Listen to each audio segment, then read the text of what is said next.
We know now that in the early years of the 20th century, this world was being watched closely by intelligences greater than man's, and yet as mortal as his own. We know now that as human beings busied themselves about their various concerns, they were scrutinized and studied, perhaps almost as narrowly as a man with a microscope might scrutinize the transient creatures that swarm and multiply in a drop of water. With infinite complacence, people went to and fro over the earth about their little affairs, serene in the assurance of their dominion over this small, spinning fragment of solar driftwood, which by chance or design, man has inherited out of the dark mystery of time and space. Yet across an immense ethereal gulf, minds that are to our minds as ours are to the beasts in the jungle, intellects vast, cool, and unsympathetic, regarded this earth with envious eyes and slowly and surely drew their plans against us. In the 39th year of the 20th century came the Great Disillusionment. Near the end of October, business was better. The war scare was over. More men were back at work. Sales were picking up. On this particular evening, October 30th, the Crosley service estimated that 32 million people were listening in on radios. Next 24 hours, not much change in temperature. A slight atmospheric disturbance of undetermined origin is reported over Nova Scotia, causing a low-pressure area to move down.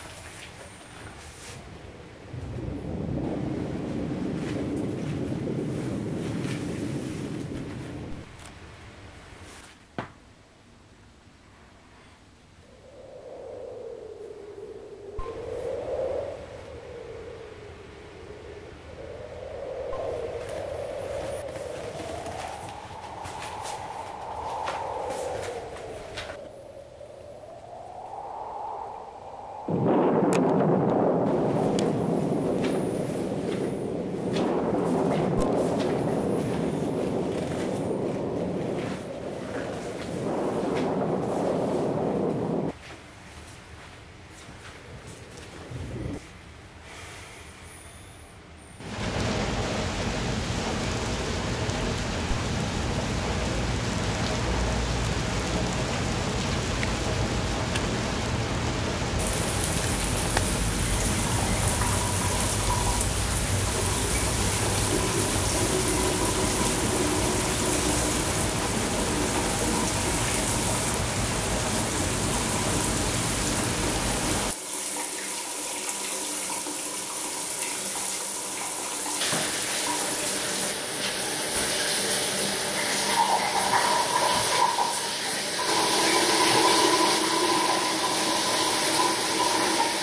This is Orson Welles, ladies and gentlemen, out of character, to assure you that the War of the Worlds has no further significance than as the holiday offering it was intended to be. The Mercury Theater's own radio version of dressing up in a sheet and jumping out of a bush and saying boo. Starting now, we couldn't soap all your windows and steal all your garden gates by tomorrow night, so we did the best next thing. We annihilated the world before your very ears and utterly destroyed the CBS. You will be relieved, I hope, to learn that we didn't mean it and that both institutions are still open for business. So goodbye, everybody, and remember, please, for the next day or so, the terrible lesson you learned tonight. That grinning, glowing, globular invader of your living room is an inhabitant of the pumpkin patch, and if your doorbell rings and nobody's there, that was no Martian, it's Halloween.